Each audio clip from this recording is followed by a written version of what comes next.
Si administras fielmente los recursos que Jesús te ha confiado, Él te recompensará enormemente en su reino venidero. La parábola que estudiáramos esta mañana explora el rechazo de Jesús por parte del pueblo de Israel, su rechazo por parte del mundo, su regreso a esta tierra y la recompensa para sus siervos fieles y su juicio sobre los incrédulos. La parábola que estudiaremos no describe nuestro juicio. Representa el juicio de la tierra en la segunda venida al final de la tribulación. Sin embargo, aprenderemos principios importantes sobre las recompensas que también se aplican a nuestra vida espiritual. Por favor, abran sus Biblias conmigo en Lucas capítulo 19, versículo 11. Lucas 19, versículo 11. Estando ellos oyendo estas cosas, Jesús continuó diciendo una parábola. Bueno, ¿cuáles cosas oyeron? Unos versículos antes, versículos 8 al 10 leemos, pero Zaqueo, puesto en pie, dijo a Jesús: Señor, la mitad de mis bienes daré a los pobres. Y si en algo he defraudado a alguien, se lo Ahí es la palabra. ¿Por qué puse este versículo otra vez? Se lo restituiré.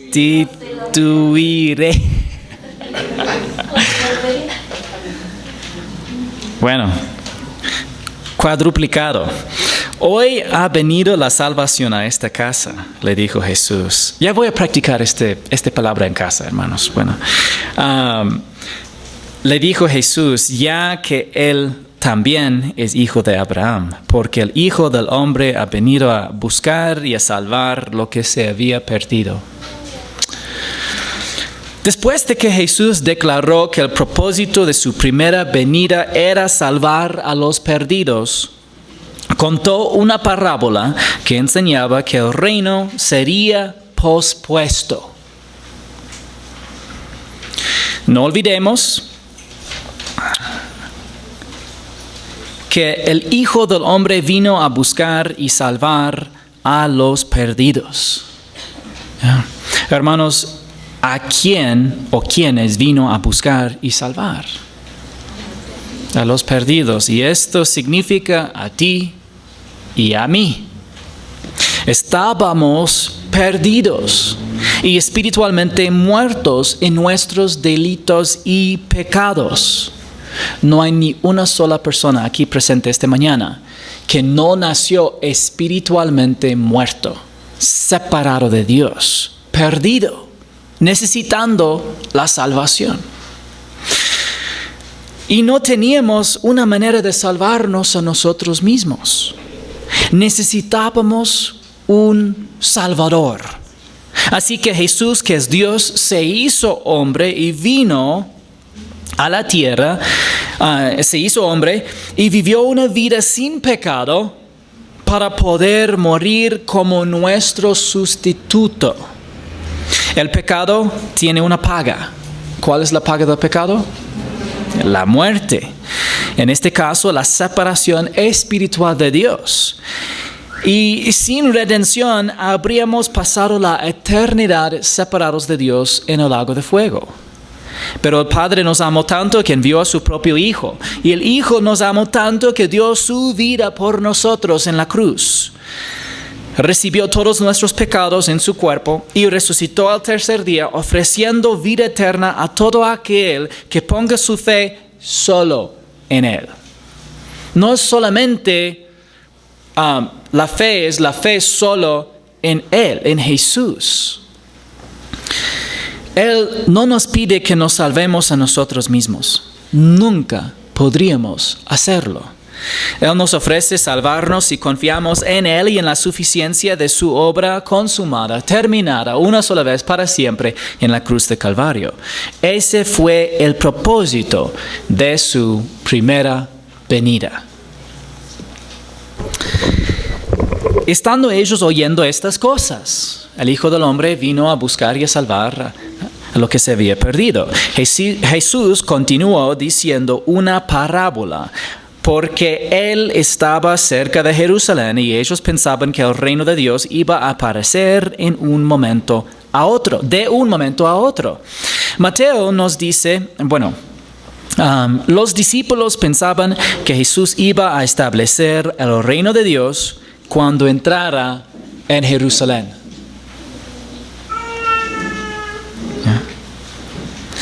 Una pregunta.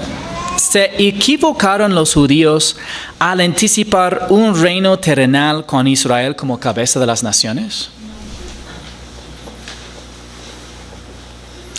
No. Ellos tenían toda la razón. ¿Ya? Y toda la cristianidad que niega eso, no tienen la razón. Y verán cuando vuelva Jesús. ¿Ya?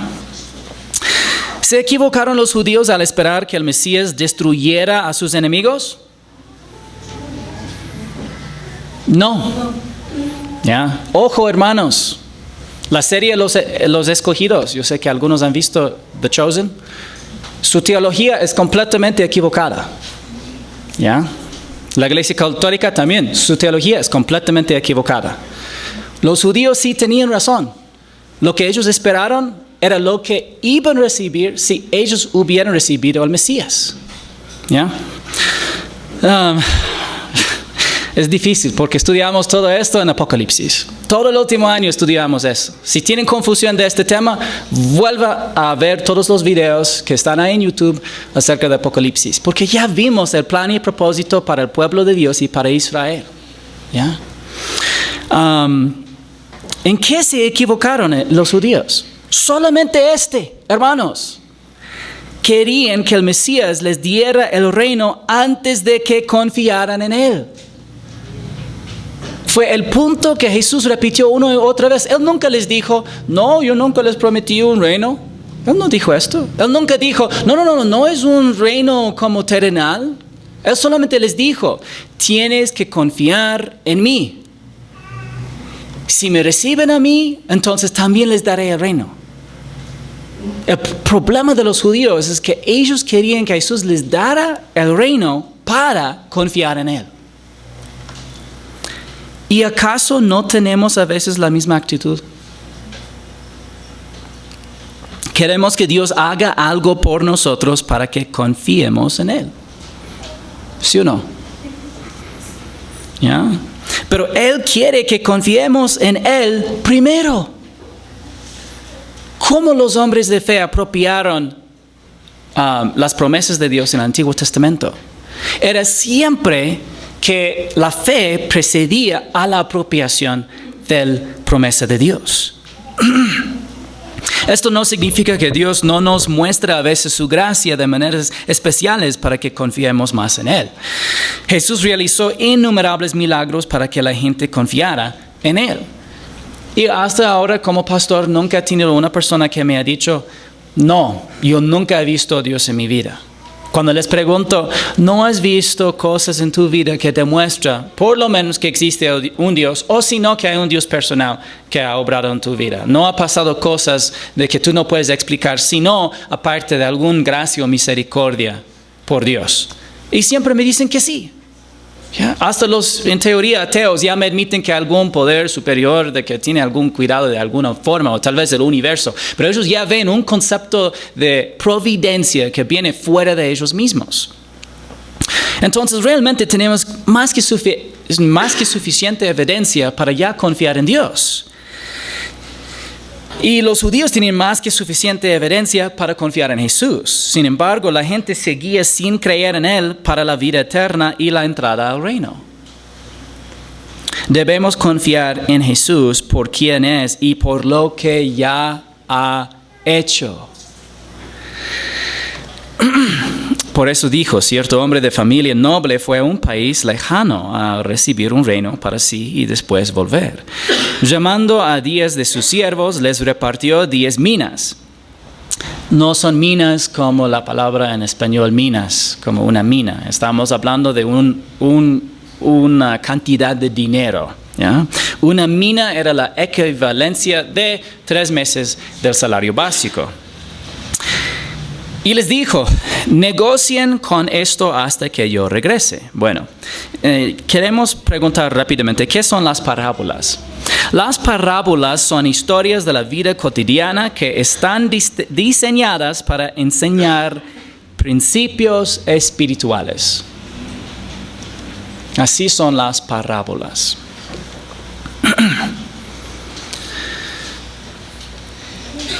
El hombre de familia noble representa obviamente a Jesucristo. El país lejano es el cielo y los sirvientes, los siervos, probablemente son cristianos ya que son distintos del resto de los ciudadanos, pero no todos son creyentes. El noble dio a cada siervo una mina, equivalente al salario básico de 3 meses. Les dijo que se ocuparan en los negocios hasta que él viniera. Y así igual, de la misma manera, debemos ocuparnos en los negocios del Señor hasta que Él regrese. Pero sus ciudadanos lo odiaban y enviaron una delegación tras Él diciendo, no queremos que éste reine sobre nosotros. Los ciudadanos representan a los incrédulos hostiles. La parábola sin duda resonó en los oyentes de Jesús. ¿Y por qué? Cuando conoció a Zaqueo, pasaba por la nueva ciudad de Jericó, construida por Herodes Arquelao. Y Herodes Arquelao era hijo de Herodes el Grande. Cuando heredó el gobierno de Judea, tuvo que viajar a Roma para recibir el reino. Y cuando lo hizo, Judea envió una delegación tras él para comunicarle a César Augusto que no querían que Arquelao reinara sobre ellos. Entonces, esta historia era algo muy famoso y fácilmente los oyentes de Jesús podían recordar lo que pasó con Herodes Arquelao cuando escuchaban esta historia. Prácticamente, estas personas de esta región tenían la misma actitud que está explicando a Jesús a este hombre. Y como resultado, César limitó la autoridad de Arquelao.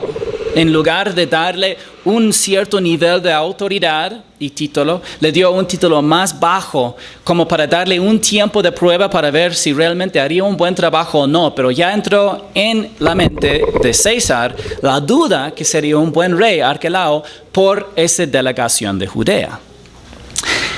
Entonces, Augusto César limitó la autoridad de Arquelao, quien solo reinó desde el 4 a.C. hasta 6 después de Cristo, siendo finalmente exiliado a las regiones del norte del Imperio Romano. Trágicamente, el mundo finalmente tiene la misma respuesta hacia Jesucristo que el pueblo de Judea tuvo hacia Arquelao. Inicialmente, los ciudadanos que no querían que Jesús gobernara sobre ellos eran el pueblo de Israel. Solo unas semanas después, leemos en Juan 19:15, fuera, crucifícalo, gritaron ellos. ¿He de crucificar a su rey?, les dijo Pilato. Los principales sacerdotes respondieron, no tenemos más rey que César. Wow. Cuando Jesús entró en Jerusalén el domingo 29 de marzo del año 33 después de Cristo, la multitud exclamó, bendito el que viene en el nombre del Señor. Lo reconocieron como el Mesías porque creían que entraba en Jerusalén para derrocar a Roma. A los pocos días exclamaron, crucifícalo. Jesús fue rechazado por su pueblo, como dice en Juan 1:11. A lo suyo vino y los suyos no lo recibieron. Pero cuando Jesús regrese para establecer su reino, las naciones serán los ciudadanos que no quieren que Jesús gobierne sobre ellos. Dice en Apocalipsis 19:19, entonces vi a la bestia, a los reyes de la tierra y a sus ejércitos reunidos para hacer guerra contra aquel que iba montado en el caballo blanco y contra su ejército. Al final de la tribulación habrá completamente lo opuesto la situación. los ciudadanos que rechazan al reinado de Jesús, habrán las naciones, los gentiles.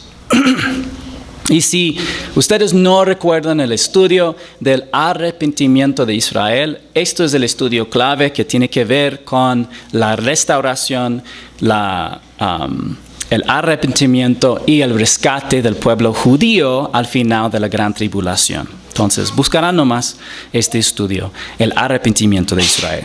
En cambio, al final de la tribulación, Israel finalmente clamará con fe, bendito el que viene en el nombre del Señor. Porque después Jesús va a predecir otra vez y decir, no me verán otra vez hasta que digan, bendito el que viene en el nombre del Señor. Vendrá un día cuando el pueblo judío ya va a hacer lo opuesto a lo que hicieron en la primera venida, pero ahora antes que su segunda venida. Incluso está predicho que Jesucristo no volverá a la tierra para establecer su reino hasta que Israel se arrepiente. Invocarán el regreso de Jesús, quien los salvará de sus enemigos, tal como predijeron todos los profetas del Antiguo Testamento y todo lo que esperaba el pueblo judío. Joel 2:32 dice, y todo aquel que invoque el nombre del Señor será salvo, porque en el monte Sión y en Jerusalén habrá salvación, como ha dicho el Señor, y entre los sobrevivientes estarán los que el Señor llame. Porque literalmente el Señor va a rescatar a Jerusalén, a los últimos judíos que sobreviven cuando está dividida la ciudad en la mitad, como fue profetizada en Zacarías capítulo 14. Tal así sucederá, y este remanente pequeño por fin ya van a poner su fe en Jesucristo, tal como hicieron los que ya huyeron de Jerusalén en la mitad de la tribulación y llegaron a Bosra. Y cuando estos judíos ya ponen su fe en Jesús y ya claman a Él por fe, este es el momento que regrese el Señor a la tierra para establecer su reino. A su regreso, Jesús separará a los creyentes de los incrédulos en Israel, tal como lo hará con las naciones, pero la mayoría del pueblo judío sobreviviente será creyente. El rechazo nacional a Jesús se revertirá cuando la nación se arrepienta y lamente la muerte del Mesías antes de su regreso. Incluso es la buena razón, es muy probable que es la razón principal que Satanás ya hace que todos los ejércitos reúnen en el Valle de Megiddo específicamente para destruir a los judíos, para prevenir la segunda venida. Porque si él puede eliminar al pueblo judío antes que arrepientan, esto en su mente es una manera de prevenir de que Jesús venga. En la parábola, ¿qué sucedió cuando el rey regresó? Lucas 19, 15 y 16. Y al regresar él, después de haber recibido el reino, mandó llamar a su presencia a aquellos siervos a los cuales había dado el dinero, para saber lo que habían ganado negociando. Se presentó el primero diciendo, Señor, su moneda se ha multiplicado 10 veces. ¡Wow! El regreso del rey en esta parábola no se refiere al rapto de la iglesia. Que Jesús solo predecirá por primera vez en el discurso del aposento alto, aproximadamente una semana después de este evento. Esta parábola se refiere a la segunda venida después de la tribulación. ¿Qué es exactamente la mina? Tom Constable comenta, en la parábola, esta suma probablemente representa el potencial de vida que a cada siervo de Jesús se le ha dado para invertir para su gloria. La mina probablemente representa el potencial de vida que a cada siervo de Jesús se le ha dado para invertir para su gloria. Cada persona tiene diferentes dones, talentos y oportunidades para servir al Señor, pero cada persona tiene el potencial vital básico para conocer, amar y servir a Jesús. En general, cuando se pregunta qué es lo que Dios desea para cada persona en el mundo, es para que conozcan, aman y sirvan a Jesús.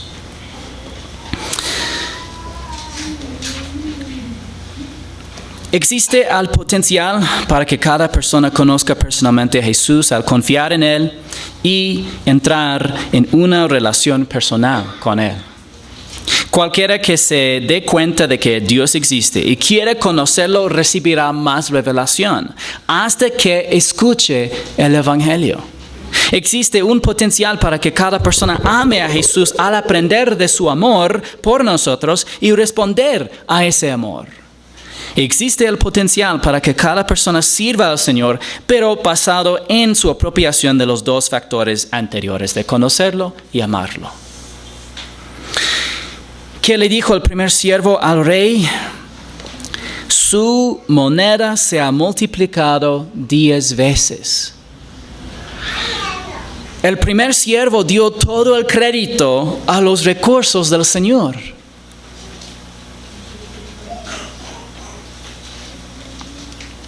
El siervo no intentó atribuirse ningún mérito. Aunque esta parábola no describe nuestro juicio, debemos tener la misma actitud que este siervo. Pablo expresó la misma actitud con respecto a su propio servicio en 1 Corintios 15:10. Pero por la gracia de Dios soy lo que soy. Y su gracia conmigo no resultó vana. Antes bien, he trabajado mucho más que todos ellos. Aunque no yo, sino la gracia de Dios en mí. El apóstol Pablo atribuyó todo lo que hizo como apóstol a la gracia de Dios. ¿Y por qué? Porque confiaba en el favor inmerecido de Dios para servir al Señor. Es decir, incluso la forma en que él servía al Señor y a los demás era de una postura de dependencia del Señor y de su poder. Y así también nosotros tenemos que hacer. Dice en 2 Corintios 3:5, no que seamos suficientes de nosotros mismos para pensar que cosa alguna procede de nosotros, sino que nuestra suficiencia es de Dios. Nuestra única verdadera suficiencia proviene de Dios. Por eso Dios a menudo usa los débiles de este mundo para sus propósitos. Cuando nos sentimos suficientes, es difícil darnos cuenta de que no merecemos nada de lo que tenemos. Cuando tenemos fuerza y estamos trabajando y tenemos éxito y todo nos sale bien, muchas veces ya sentimos que de verdad, yo sí puedo hacer esta cosa que se llama la vida. Yo sí tengo inteligencia y tengo habilidades, ¿ya? Pero cuando realmente enfrentamos situaciones en que nosotros no podemos lidiar y sentimos absolutamente impotentes, es el momento que ya recurrimos a Dios para los recursos divinos y poder que Él suple. Y realmente solamente cuando tenemos una actitud de dependencia en el Señor es cuando hacemos las cosas de valor eterno. En realidad merecemos la separación eterna de Dios en el lago de fuego. Esto es lo que deberíamos reconocer. Siempre sentimos que merecemos algo, ¿ya? Un mejor trabajo, más respeto, merecemos algún trato específico, etc. Nosotros tenemos un concepto de que merecemos mucho más de lo que recibimos. La realidad es de que lo que merecemos nosotros es juicio eterno, condenación y separación de Dios en el infierno. Realmente. Es importante que esto pueda penetrar nuestros corazones y ya darnos una actitud de humildad, reconociendo que nosotros recibimos, pero gracia sobre gracia, abundante en nuestras vidas. La gracia de Dios es la fuente del tiempo, energía, inteligencia, el dinero o la ayuda que recibimos de los demás. Realmente. Y cuando invertimos esas cosas en su gloria eterna, Él nos da el aumento o el crecimiento, la producción espiritual. Cuando cogemos lo que Él nos ha dado y le devolvemos a Él prácticamente. Cuando invertimos esas cosas en lo que vale eternamente, ahí es cuando el Señor coge esta disposición de poner a su servicio todo lo que somos y tenemos, y Él hace multiplicar para su gloria y nuestro bien. El primer siervo invirtió fielmente y como resultado el Señor le dio un aumento de 10 veces. De verdad, el siervo tuvo razón cuando Él dijo, tu moneda ha producido 10 monedas. Porque Él reconoció que era el Señor que dio el aumento o el crecimiento. ¿Cómo respondió el rey al siervo? Y Él le dijo, bien hecho, buen siervo. Puesto que has sido fiel en lo muy poco, ten autoridad sobre 10 ciudades. Estas son las palabras más maravillosas que jamás podríamos escuchar. Bien hecho, buen siervo. Quiero que repiten conmigo. Bien hecho, buen siervo. ¿No le gustaría escuchar estas palabras de Jesús? Este es el objetivo de todo creyente en Cristo. Agradarle. También agradecerle, pero agradarle, serle agradable. Y escuchar bien hecho, buen siervo significa que le agradaste en tu vida. Puesto que has sido fiel en lo muy poco, ten autoridad sobre 10 ciudades. El primer siervo recibió una recompensa relativa a su producción, pero mayor sin medida. En moneda ecuatoriana, el rey le confió $1,410, 3 meses del salario básico. A su regreso, el siervo le dijo que sus 1,410 habían producido 14,100. Es bastante. ¿Ya? Pero 14,100 no son nada en comparación con la autoridad sobre 10 ciudades. La recompensa es inconmensurable. Es relativa a la producción. ¿Ya? La producción fue 10 veces. Entonces, relativa a esto, recibió 10 ciudades. Pero aunque es relativa a la producción, es incomparable la medida. Porque no es el mismo valor. Su fidelidad en esta producción de 10 veces de lo que el Señor le encomendó no es nada en comparación con lo que el Señor ahora le está encomendando. Jesús también prometió autoridad sobre las naciones a los miembros fieles de la iglesia. En Apocalipsis 2, 26 y 27, al vencedor, al que guarda mis obras hasta el fin, le daré autoridad sobre las naciones. Y las regirá con vara de hierro, como los vasos del alfarero son hechos pedazos, como yo también he recibido autoridad de mi Padre. Si inviertes el tiempo, el dinero y las posesiones que el Señor te ha confiado en cosas de valor eterno, entonces puedes esperar cosechar abundantes recompensas si eres fiel hasta el final. Y yo sé que a veces uno puede decir, pero pastor, ¿hasta el final? Sí, hasta el final. Es importante, es la razón que en las Escrituras dice que nosotros no debemos cansar tempranos. ¿Ya? No deberíamos ya cansar de hacer el bien porque hicimos ayer. ¿Ya? Hacemos alguna obra y ya decimos, bueno Dios, ya hice mi parte. Voy a descansar de las obras por unos 5 años. ¿Ya? Pero no es así. De ser fiel significa constante, significa una y otra vez, significa que realmente no solamente es un estilo de vida, sino literalmente es tu vida. ¿Ya? No es solamente una sugerencia, es una necesidad.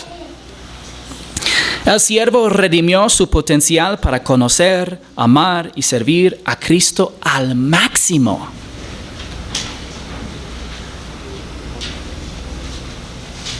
Al máximo.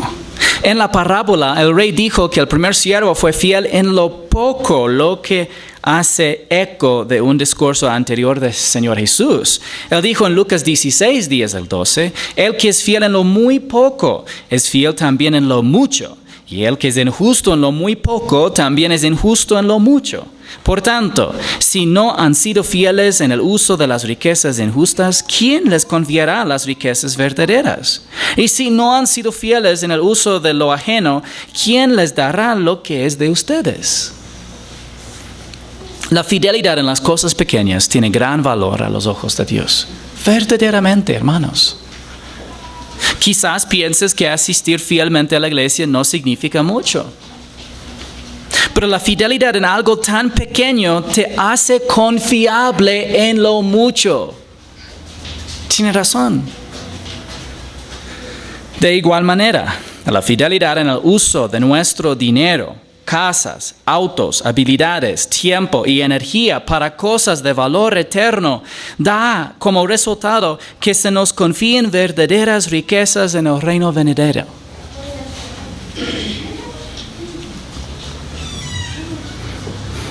La actitud del siervo también nos hace pensar en otro discurso sobre el servicio. Lucas 17, 9 y 10. ¿Acaso le da las gracias al siervo porque hizo lo que se le ordenó? Así también ustedes, cuando hayan hecho todo lo que se les ha ordenado, digan, siervos inútiles somos. Hemos hecho solo lo que debíamos haber hecho. ¿Y cómo así? ¿Cómo es así que Jesús dice que esto debería ser nuestra actitud? ¿Ya? Me gusta, bueno, es más después, sí, en un momentito, pero como creyentes en Jesucristo debemos considerarnos siervos indignos y considerar todo lo que hagamos por Él como nuestro deber. ¿Y por qué es eso nuestro deber? A menudo recuerdo las palabras de C.T. Studd que dijo, si Jesucristo es Dios y murió por mí, entonces ningún sacrificio puede ser demasiado grande para que yo lo haga por Él.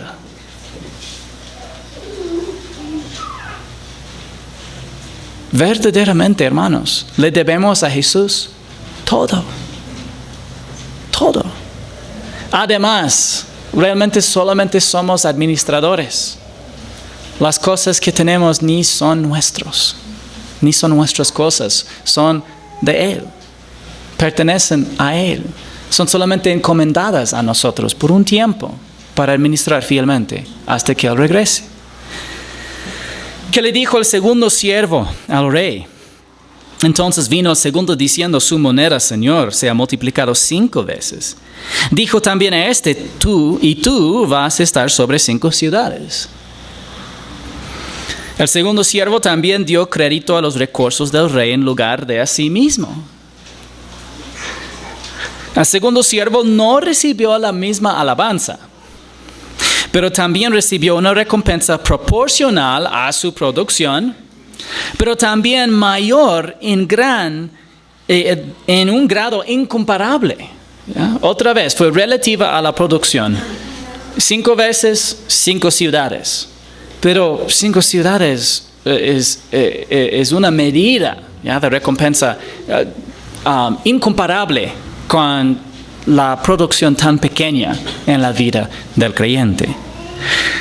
Él, el segundo siervo, también redimió el tiempo, como el apóstol Pablo instruyó a los efesios, diciendo, por tanto, tengan cuidado cómo andan, cómo viven, no como insensatos, sino como sabios, aprovechando bien el tiempo, porque los días son malos. Tenemos que aprovechar, lo que significa de hacer el mejor uso del tiempo, o de redimir el tiempo, porque los días son malos. Pero entonces llegó un tipo diferente de siervo, dice, y vino otro diciendo, Señor, aquí está su moneda que ha tenido guardada en un pañuelo, pues a usted le tenía miedo porque es un hombre exigente que recoge lo que no depositó y ciega lo que no sembró. Aquí cuando dice y vino otro, hay algo clave. En el griego es la palabra heteros, que significa otro de diferente clase. No significa uno más. Entonces, en griego hay una distinción entre decir una hermana, otra hermana, ¿ya? Cuando ya quieres decir un tipo de persona completamente diferente, ya ocupas la palabra heteros. Estamos ya hablando algo distinto. En este siervo vemos algo inherentemente diferente. Los siervos anteriores tenían niveles de productividad significativamente distintos. La diferencia entre 10 y 5 es bastante. ¿Ya? Es bastante la diferencia. Y es la misma diferencia entre 5 y 0. ¿Ya? Entonces, la principal diferencia no es en su productividad, sino en su actitud hacia el rey. Existen diversas opiniones sobre si este siervo es creyente o no. ¿Por qué hay tantos debates acerca, ¿es creyente o es incrédulo? Porque es una parábola. ¿Ya? Y las parábolas a veces no tienen interpretaciones súper claras en el contexto. ¿Es posible que represente a un creyente improductivo que pierde su recompensa? Yo conozco algunos buenos maestros que creen así. Es un creyente, pero que pierde su recompensa. Pero en mi opinión, por sus palabras, creo que es más probable que represente a un cristiano incrédulo. Usted dice, pastor, un cristiano incrédulo. Sí, ya. Siervo no indica necesariamente que Jesús se refiere a un creyente, pero sí parece indicar que era algún tipo de cristiano, alguien que reconoce en algún sentido de que Jesús es alguien para seguir. Pero muchos cristianos son ineficaces simplemente porque no son creyentes. Es un problema súper grande. Y es algo como pastor, a veces alguien me dice, estoy intentando vencer el pecado, estoy intentando cambiar mi vida. ¿Ya? Y algunos de aquí van a pensar que estoy hablando de ustedes. No, estoy hablando en general como pastor. Hay muchas personas que tienen ese problema. Pero ya les pregunto acerca de su fe en Jesús y tienen duda de ser hijos de Dios. Si tú tienes duda de ser hijo de Dios por la fe en Jesús, jamás vas a vencer el pecado. Tienen al revés las cosas. ¿Por qué son ineficaces? Porque no simplemente depositan toda su fe en Jesús. Se pregunta, ¿cómo podría alguien ser cristiano sin ser creyente? Porque tienen una visión errónea del Señor. ¿Ya? Hay muchos en la cristianidad que no confían verdaderamente en Jesucristo. Lamentablemente. ¿Ya? Le temen, pero no lo conocen. Este suele ser el problema de quienes viven la vida intentando simplemente no perder su salvación. Piensan que la vida espiritual se trata principalmente de lo que no se pierde. Como él dice, toda mi preocupación era no perder la moneda. No era su primera preocupación simplemente serle agradable al Señor. Y espero que entiendan que hay una diferencia. Si hubiera dicho, bueno, el Señor, el noble, es un buen hombre, es muy generoso, es muy bondadoso, ¿ya? Y Él me encargó de hacer negocio, entonces haré lo que puedo, ¿ya? Aunque no tengo mucha cabeza para negocios y cosas así, pero haré un esfuerzo, ¿ya? Hubiera seguro producido más que habiendo dicho, es un mal hombre, entonces mejor que guardo esto nomás y le devuelvo cuando venga. Muchas personas piensan que la vida espiritual se trata principalmente de lo que no se pierde. Y este siervo estaba preocupado por perder la mina y acusó al Señor de ser un hombre severo. Muchos cristianos piensan y viven así, lo que demuestra que no conocen al Señor. Yo sé que son palabras fuertes, pero hermanos, hay muchas iglesias donde la gente no conoce al Señor. Lamentablemente. Y si se pregunta en muchas de sus congregaciones, si tú mueres hoy, ¿a dónde va su alma? Muchos dirían, no sé. ¿Y por qué? Porque no he llegado al final de mi vida y no sé si es que yo realmente voy a poder ser suficiente bueno para alcanzar lo que manda Dios. A diferencia de lo que vemos en el Nuevo Testamento, es que los creyentes tenían la certeza de ir al cielo, tenían la duda de recompensas. Pero es porque conocieron a su Señor correctamente, tal como es. Tenemos que permitir que las Sagradas Escrituras nos enseñen cómo es Dios, cómo es su carácter y cómo es nuestra relación con Él. Observen que este siervo no valora mucho ni la mina ni el rey. ¿Ya? Y le contestó: siervo inútil, por tus propias palabras te voy a juzgar. ¿Sabías que yo soy un hombre exigente, que recojo lo que no deposité y ciego lo que no sembré? Entonces, ¿por qué no pusiste mi dinero en el banco y al volver yo lo hubiera recibido con los intereses? Lo que piensas del rey determinará si entrarás en el reino. La pregunta más importante para toda persona en este mundo es: ¿qué piensas de Jesucristo? Cuando los fariseos dijeron que Jesús era un hechicero endemoniado, le dijo algo muy similar. Dijo: camada de víboras, ¿cómo pueden hablar cosas buenas siendo malos? Porque de la abundancia del corazón habla la boca. El hombre bueno de su buen tesoro saca cosas buenas, y el hombre malo de su mal tesoro saca cosas malas. Pero yo les digo que de toda palabra vana que hablan los hombres darán cuenta de ella en el día del juicio. Porque por tus palabras serás justificado y por tus palabras serás condenado. Entonces, Jesús está diciendo la misma cosa. El tercer sirviente fue condenado por sus palabras, que revelaron que no valoraba los recursos del rey ni confiaba en su persona. El punto del rey es que si el siervo realmente veía al Señor de la manera que él lo describió, porque cuando él dice: si tú sabías que yo soy un hombre tan exigente, tan malo, entonces ¿por qué no hiciste lo mínimo? ¿Ya?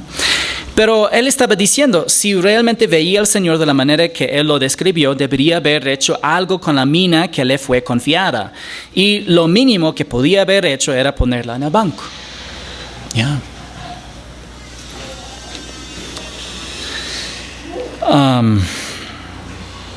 Y dijo a los que estaban presentes: quítenle la moneda y dénsela al que tiene las 10 monedas. Ellos le dijeron: Señor, él ya tiene 10 monedas. Él les dijo que a cualquiera que tiene más le será dado, pero al que no tiene, aún lo que tiene se le quitará. Ahora nuestra pregunta es: ¿cómo se puede distribuir el potencial de vida o la oportunidad de servir al Señor a otra persona? Bueno, primerito, tienen que recordar, es parábola. En ninguna parábola tiene paralelos perfectos. Sin embargo, al que sirve fielmente, Jesús le da más oportunidades de servir.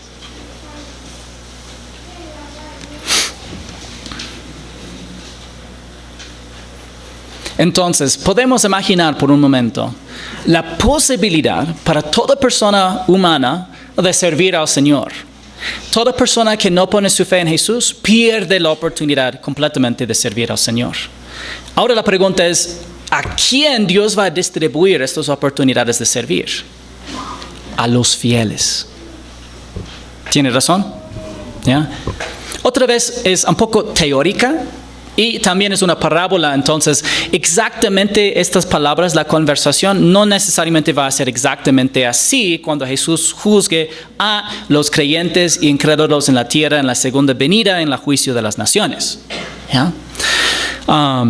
Pero lo que vemos en la parábola son los principios espirituales. ¿Qué serán los principios espirituales generales? Entonces, la gente que tenía la oportunidad realmente de conocer, amar y servir al Señor, todo el potencial de vida que corresponde con alguna oportunidad en el futuro de servir fue despreciada. Entonces, la oportunidad de servir, ¿a dónde va a distribuir Jesús? A los fieles.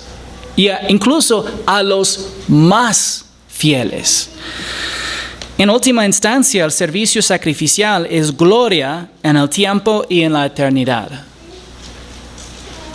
Piénsalo un momento. Ser parte del gobierno de Jesús en la tierra probablemente implicará más trabajo que si perderías la oportunidad de servir en ese puesto. Probablemente los que están sirviendo a Jesús en altos puestos van a tener harto trabajo. Pero es una distinción especial.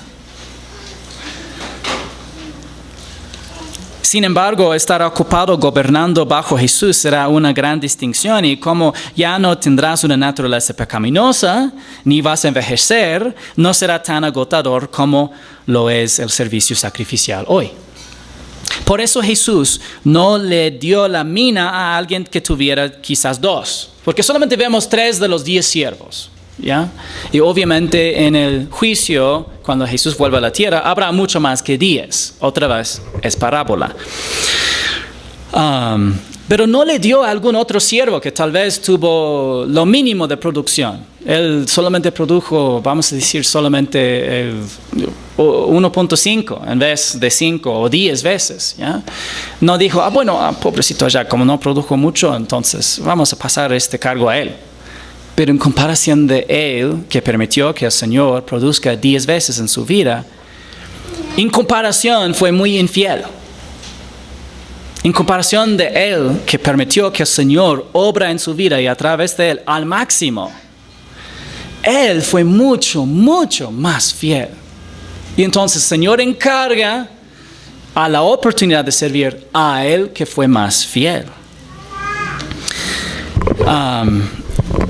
Se le dio a alguien que tenía 10 porque era la persona que mejor había aprovechado el tiempo que el Señor le había dado, y como resultado se le confió más. Cuando Jesús enseñó una parábola similar, el tercer siervo era obviamente un incrédulo en Mateo 25:30, y el siervo inútil, échenlo en las tinieblas de afuera, ahí será el llanto y el crujir de dientes. Para mí, esto es la razón principal que yo creo que probablemente en este pasaje sí está hablando de un incrédulo, el tercer siervo. Aunque era algún tipo de cristiano, alguien que trataba de alguna manera de relacionar con Jesús en su vida, pero no realmente lo conoció y no lo sirvió. En Mateo 25 es diferente parábola, pero es muy similar. Entonces, y es importante que no decimos que esta es la evidencia total, pero yo sí creo que nos sugiere que probablemente es el mismo sentido en nuestra parábola. Aunque las parábolas son diferentes, son lo suficientemente similares como para pensar que el tercer siervo probablemente representa a un incrédulo en ambas parábolas. Pero estos mis enemigos que no querían que reinara sobre ellos, tráiganlos acá y mátenlos delante de mí. Wow. Ahora, hermanos, los judíos que rechazaron a Jesús murieron hace aproximadamente 2000 años. Por lo tanto, no serán así traídos delante de Jesús y matados delante de Él cuando Él regrese. Cuando Jesús regrese, las naciones que se han unido para destruir a Israel lucharán abiertamente contra el Señor Jesucristo, y Él las derrotará en el último día de la guerra de Armagedón. Entonces juzgará a las naciones separando a los creyentes de los incrédulos, y solo los creyentes entrarán en el reino. Todas cosas que hemos visto a través de las Escrituras y hemos visto también en la vida de Cristo algunas veces. Habiendo dicho esto, Jesús iba adelante subiendo hacia Jerusalén. Ahora, el juicio que Jesús describe en esta parábola no se refiere al juicio de la iglesia.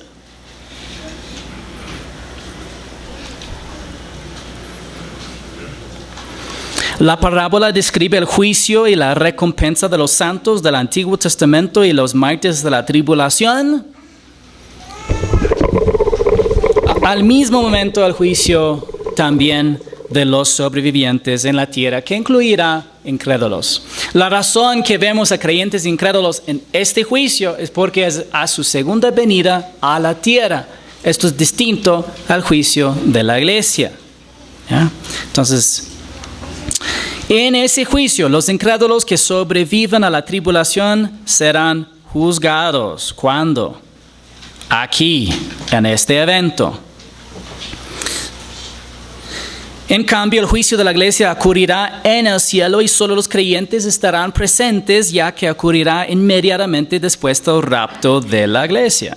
Seremos arrebatados juntamente con Jesucristo al aire, y ahí nosotros vamos a experimentar el juicio del Bema. Y nuestro juicio se describe en bastante detalle en el Nuevo Testamento. En 1 Corintios 4:5 dice, por tanto, no juzguen antes del tiempo, sino esperen hasta que el Señor venga, el cual sacará a la luz las cosas ocultas en las tinieblas y también pondrá de manifiesto los designios de los corazones. Entonces cada uno recibirá de parte de Dios la alabanza que le corresponda. Entonces nuestro juicio va a ser justo después de la venida de Jesús. Y en el capítulo anterior nos describe el juicio. Dice, pues nadie puede poner otro fundamento que el que ya está puesto, el cual es Jesucristo. Ahora bien, si sobre ese fundamento alguien edifica con oro, plata, piedras preciosas, madera, heno, paja, la obra de cada uno se hará evidente, porque el día la dará a conocer, pues con fuego será revelada. El fuego mismo probará la calidad de la obra de cada uno. Si permanece la obra de alguien que ha edificado sobre el fundamento, recibirá recompensa. Si la obra de alguien es consumida por el fuego, sufrirá pérdida. Sin embargo, él será salvo, aunque así como a través del fuego. Ve la diferencia en este juicio. En el juicio, al final de la tribulación, habrán creyentes y incrédulos. En este juicio hay solamente creyentes. ¿Ya?